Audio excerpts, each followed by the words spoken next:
Ayan po ang aming ulam. Wala pa po yung dalawa kong anak. Ay ako po'y kakain na at ako nagugutom na. At baka po mamaya pang alas 10 ang dating ng aking dalawang anak. Ayan po. Pritong manok at saka yan. Ano guys ang pagkain? Kain na po tayo. Ako po magkakamay kapag po ay nagbugas ng aking kamay. Maya ka, Toper. Kung mo nakakain, mamaya ka na. Ito mo kaya. Papakainin kita. Lagi ka kasama sa akin, dinagahin na kita talaga. Guys, kain po tayo. Ay, napakasarap po ng hopya. At ayan po, ipasalubong ng aking anak. Ay, tingnan naman ninyo. Kaya pala mahal. Ay, masarap naman. At tara nga, kinakain ko na guys. Ang flavor niya ay queso. Thank you, Anje, sa pasalubong. Guys, good evening sa lahat.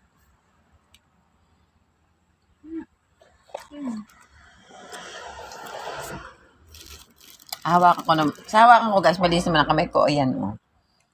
Yan. Hindi pala nakauwi si Bunso. Ikaw lang umuwi.